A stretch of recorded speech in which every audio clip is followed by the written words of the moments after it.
1 Thessaloniciens chapitre 4, à partir du verset 1er au verset 8. Il est écrit: Au reste, frères, puisque vous avez appris de nous comment vous devez vous conduire et plaire à Dieu, et que c'est là ce que vous faites, nous vous prions et nous vous conjurons au nom du Seigneur Jésus de marcher à cet égard de progrès en progrès. Amen. Amen. Ici, il y a quelques jours que nous sommes ensemble. Nous avons montré de toutes les façons, par la grâce que Dieu nous a accordée, le peu que nous avons pu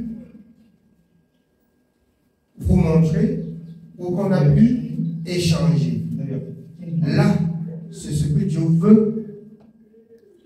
C'est ce que Dieu veut, que nous soyons dans l'obéissance. Certes, vous allez parler de la nouvelle année. La nouvelle année, oui, pour ceux qui, en ce jour, voient le jour de Christ, voient le salut, nous avons vu, depuis le jour que nous avons connu Jésus, notre nouvelle année a commencé et nous sommes depuis ce jour-là dans la nouvelle année. C'est pour cette raison que vous comprenez, notre aîné a chanté, autant pour moi, une année de grâce nous est proclamée. Une année de grâce nous est offerte. Allons donc puiser à la source d'eau vive. Et allons donc puiser à la source de la vie. Vous pouvez confondre, croire qu'on parle de la nouvelle année, le premier qui est aujourd'hui. Ce n'est pas aujourd'hui, ce n'est pas pour aujourd'hui que nous chantons. Mais nous prenons ceci pour que ça reflète et ramène le peuple de Dieu de savoir que la nouvelle année, c'est depuis le jour que tu as rencontré le Seigneur, ta nouvelle année a été là, a débuté. Je vous rappelle ce qui est écrit dans le livre des Corinthiens. Quand vous rencontrez Christ, les choses anciennes sont passées. Ce sont des anciennes années. Et voici, toutes choses deviennent nouvelles. Vous entrez dans la nouvelle année qui est sanctification et persévérance jusqu'à la fin de vos jours sur la terre. Et si vous n'avez pas compris comme ça, c'est que vous êtes à côté.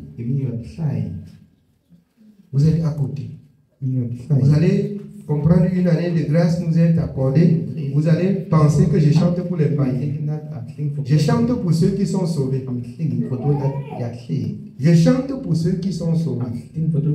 Je ne chante pas pour le monde. Comme le roi David, il a dansé et il se pourrait qu'on a se moqué de lui. Regarde un roi qui danse. Il dit, je ne danse pas pour les hommes, je danse pour mon Dieu. Je danse devant mon Dieu. Je chante pas pour le monde, mais pour le Seigneur. L'apôtre Paul rappelle ici. Nous reprenons le chapitre. Oui. Au reste, frères, puisque vous avez appris de nous comment vous devez vous conduire et plaire à Dieu, et que c'est là ce que vous faites, nous vous prions et nous vous conjurons au nom du Seigneur Jésus de marcher à cet égard de progrès en progrès. Comme vous avez entendu, ne mettez pas en pratique seulement à Douala. Allez à Banjok mettre en pratique. Comme ceux de Douala aussi ont appris. Ne mettez pas seulement en pratique en présence des bien-aimés de Banjok. Après les bien-aimés de Banjok, continuez de mettre en pratique. Amen. Oui, nous continuons. Verset 2. Vous savez en effet quel précepte nous vous avons donné de la part du Seigneur Jésus. Ce que Dieu veut, c'est votre sanctification. Ce que Dieu veut, c'est notre sanctification. Donc, la religion et le monde vous montre que vous êtes déjà saint et que vous attendez seulement Jésus venir vous enlever. Non. Non. Nous luttons pour plier ce qui est en arrière, pour tendre vers ce qui est en avant, afin de saisir Christ comme il faut. Parce que nous ne croyons pas que nous l'avons déjà saisi. Nous travaillons tous les jours pour aller de progrès en progrès. Comme l'apôtre Pierre, dans 2 Pierre 3,17, croissez dans la connaissance et dans la grâce. Nous travaillons notre foi chaque jour pour évoluer, pour quitter le mal, pour quitter l'ennemi, pour quitter tout ce qui peut nous empêcher d'entrer dans le repos de notre Créateur. Amen. Oui, bien-aimé. C'est que vous vous absteniez de l'impudicité. C'est que chacun de vous sache posséder son corps dans la sainteté et l'honnêteté, sans vous livrer à une convoitise passionnée, comme font les païens qui ne connaissent pas Dieu. Les païens ont une vie à part. Et les enfants de Dieu, de même, ont aussi une vie à part.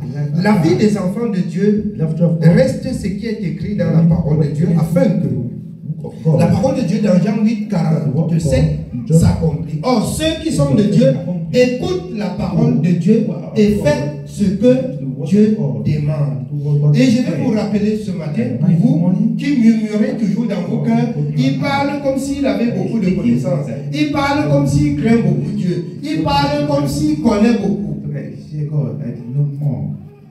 Ce que je connais, je mets en pratique.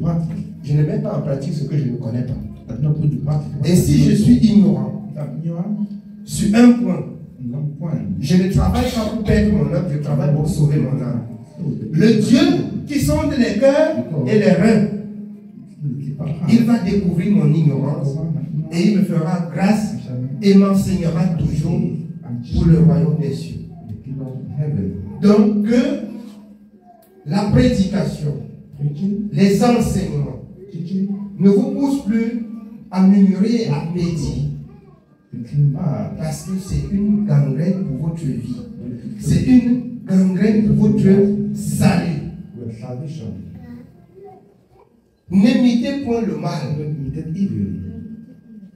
Si vous imitez le bien, vous êtes sur la voie du salut. Or, tous nous sommes venus au Seigneur, pas comme des justes, mais comme des pécheurs.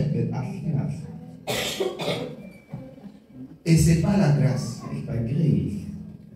Nous n'étions pas comptés du nom du peuple d'Israël.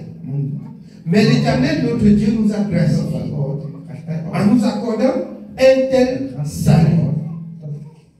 Celui qui est sage devrait s'humilier et accepter les réprimandes pour nourrir son âme de la bonne parole. Amen. Oui, bien aimé, on continue. Verset 6. C'est que personne n'use envers son frère de fraude et de cupidité dans les affaires, parce que le Seigneur tire vengeance de toutes ces choses. De fraude et de cupidité dans les affaires, parce que le Seigneur tire vengeance de toutes ces choses. J'ai exhorté la dernière fois avant tout. Si tu travailles dans ta société, on t'a embauché pour un salaire conclu, et que tu ailles multiplier des voies et des contournements pour que ton salaire soit grand. Tu n'es rien d'autre qu'un voleur. Fais le travail pour lequel on t'a appelé et attends le salaire qu'on t'a promis. Là, tu es sur la voie du salut. Tu es sur la voie du salut. Car le Seigneur lui-même nous exhorte de vivre le contentement. De vivre le contentement. Contentez-vous de votre salaire. Contentez-vous de ce qu'on vous donne. Ne cherchez pas des voies et des contournements pour dire que c'est des avantages de service comme le monde aussi pour nous. Il n'y a pas davantage de services écrits dans le livre de la vérité, mais il y a ce qui est écrit, l'ouvrier mérite son salaire. Amen. Voilà ce que Dieu attire notre attention dans ce matin, là-dessus. Alors, la cupidité, user de fraude dans des affaires. Amen. Jusqu'au verset 8. Suite du verset 6. Comme nous vous l'avons déjà dit et attesté, car Dieu ne nous a pas appelés à l'impureté, mais à la sanctification. Il ne nous a pas appelés à l'impureté, mais à la sanctification. Ce que nous avons appris depuis que nous avons connu le Seigneur, nous avons aussi émis le vœu chaque année de se retrouver. Nous nous sommes retrouvés et je pense que par la grâce de Dieu, selon le livre de l'Éternel, il y a certaines choses que nous avons réglées de par la parole. Et c'est pour toutes ces choses que Dieu nous dit, tel que vous avez entendu, allez et travaillez de progrès en progrès. Amen. Oui, bien-aimé. C'est 8. Celui donc qui rejette ses préceptes ne rejette pas un homme, mais Dieu qui vous a aussi donné son Saint-Esprit. Si quelqu'un rejette ce que nous enseignons, il ne rejette pas l'homme qui parle, mais il rejette Dieu qui a donné sa parole. Alors, prenons soin de garder et de veiller sur cette parole dont l'Éternel, de même dans Somme 101, si vous pouvez prendre le Somme 101, nous n'allons pas être trop longs ce matin. Vous avez voulu bien louer votre Dieu et j'ai senti vous empêcher de louer votre Dieu, c'est vous frustrer. J'ai usé même que de violence pour arrêter. Amen. Parce que dans Somme 33, la louange sied aux hommes droits. Mais je trouve que nous avons encore beaucoup de petits points obscurs qui nous empêchent de servir Dieu conformément à sa parole. Et c'est pour cette raison que nous piquons quelques versets et quelques passages ce matin pour conclure ce que nous avons écouté durant ce jour et que nous écoutons toujours dans les enseignements. Amen. Oui, Somme 101. Somme chapitre 101, à partir du verset 1, il est écrit de David, Somme. Je chanterai la bonté et la justice. C'est à toi, Éternel, que je chanterai. Je prendrai garde à la voie droite. Quand viendras-tu à moi, je marcherai dans l'intégrité de mon cœur, au milieu de ma maison. Je ne mettrai rien de mauvais devant mes yeux. Je hais la conduite des pécheurs. Je ne mettrai rien au milieu de ma maison, dans ma conduite. Je hais la conduite des pécheurs. Alors, ayez le mal en horreur, comme a dit notre Seigneur. Je dis ce matin, ce n'est qu'un rappel. Ayons le mal en horreur. Je ne mettrai rien de mauvais au milieu de ma maison. Ça voudrait dire, conformément à la parole de Dieu par l'apôtre Paul à Timothée, il dit, si quelqu'un aspire être serviteur de Dieu, qu'il dirige premièrement bien sa propre maison. Ici, vous allez dire qu'on a parlé des serviteurs. Or, dans Apocalypse 1, nous représentons un royaume des sacrificateurs qui, chacun doit rendre son service à Dieu à son niveau, dans sa maison et dans sa conduite, dans tes pas, dans tes lieux où tu pars. Ma Dieu, vous allez être la lumière vous allez représenter valablement Dieu sur la surface de la terre. Lui qui a dit, vous seriez mes témoins dans toutes les extrémités du monde. Sache que toi qui te nommes enfant de Dieu, ta vie est lorgnée par le monde. Pour savoir si tout ce que Dieu dit, les enfants de Dieu vivent. Malheur à ceux par qui le nom de Dieu doit être blasphémé parmi le monde. Comme il a dit aux pharisiens, ces hommes m'honorent de bouche, mais leur cœur loin de moi.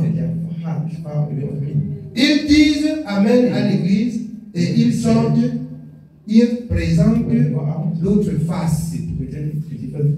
Le Amen là ne vient pas du fond du cœur. Il dit Amen. Qu'on raconte vite ce qu'on raconte, ça passe, on mange, on part. Amen, là, c'est pas qu'on a compris ce que Dieu dit. Amen. Oui, bien aimé. La suite du verset 3. Je hais la conduite des pécheurs. Elle ne s'attachera point à moi. La conduite des pécheurs, elle ne s'attachera point à moi. La vie du monde ne va pas être mon partage. Parce que je ne suis plus du monde. Je suis de Dieu. Et ceux qui sont en Jésus, vous avez appris, les choses anciennes sont passées. Mon identité dans le monde est brisée. On va me connaître sur ce nouveau nom, enfant de Dieu, dans la justice, dans la vérité et dans la sainteté. Amen. Oui, bien-aimé. Verset 4. Le cœur pervers s'éloignera de moi. Le cœur pervers,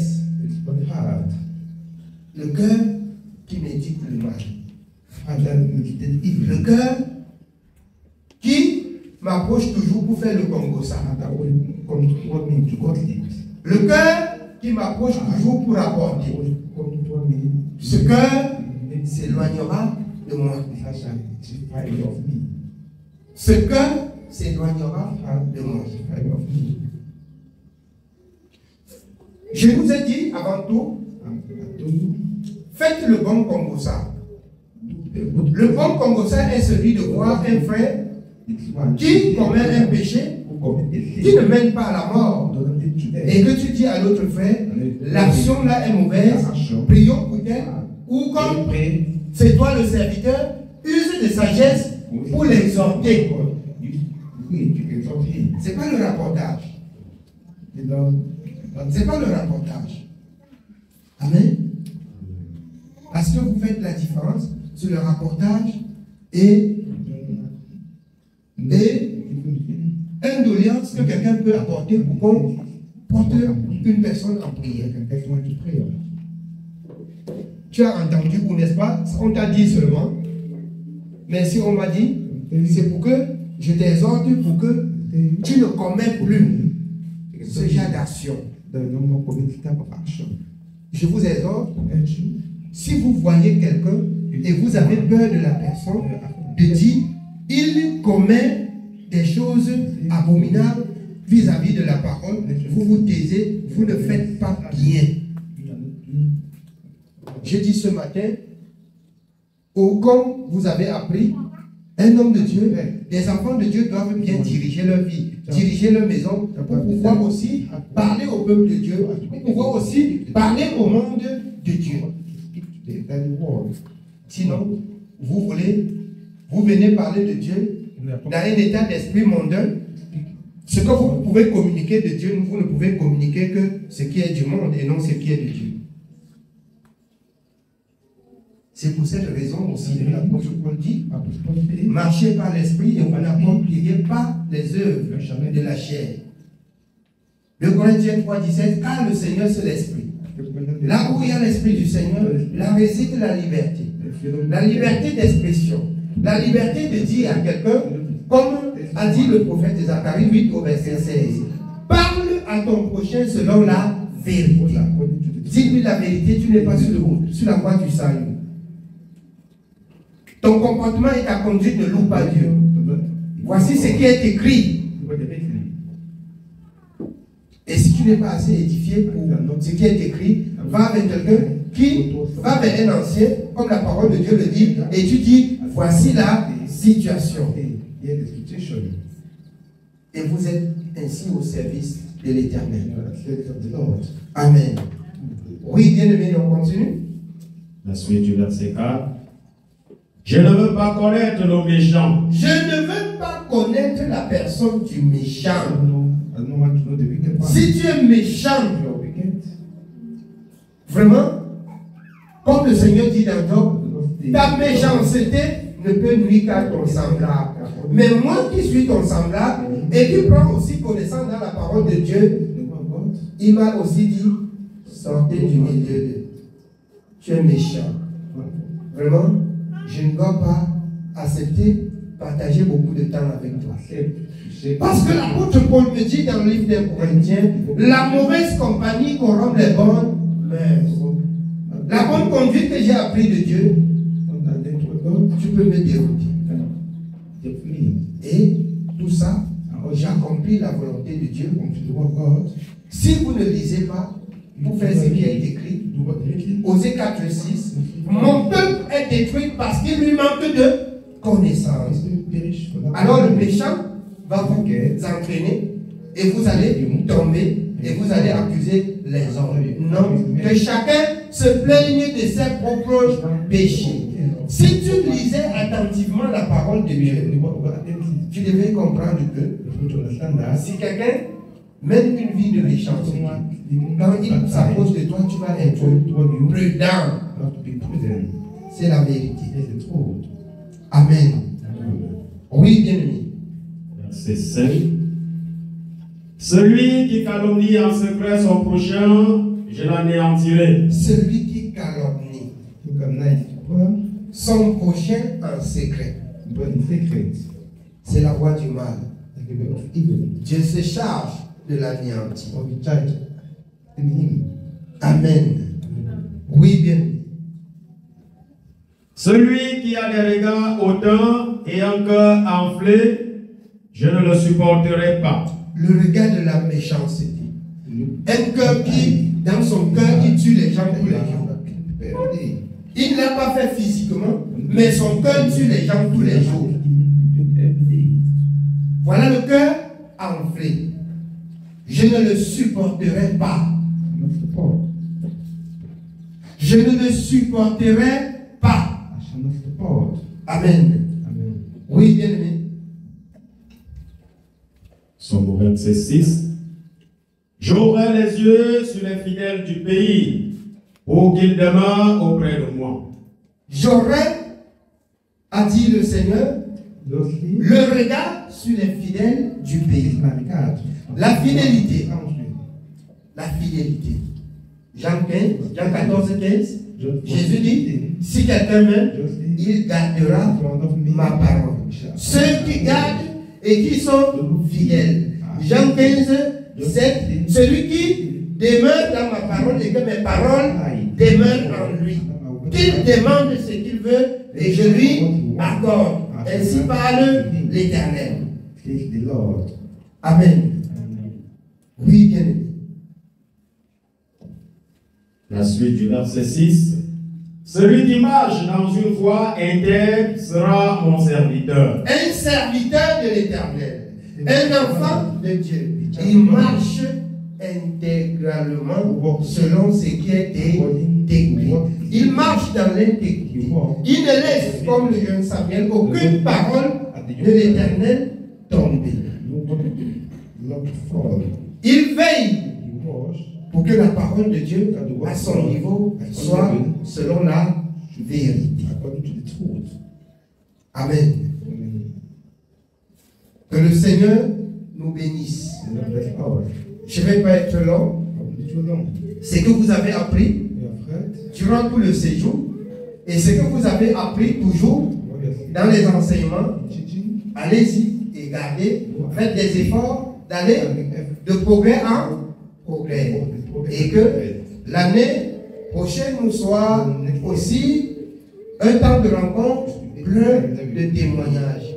Au nom de Jésus. Amen. Que l'Éternel bénisse son peuple et qu'il accorde à son peuple un esprit bien disposé, un cœur sage et intelligent.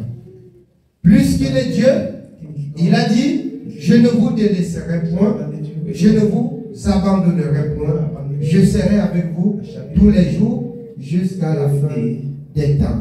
Si nous gardons la parole de l'Éternel, il se souviendra de ses promesses. Plus qu'il indique là même que le malheur atteint souvent le juste, mais l'Éternel ne le laisse pas dans le malheur, il en délivre toujours.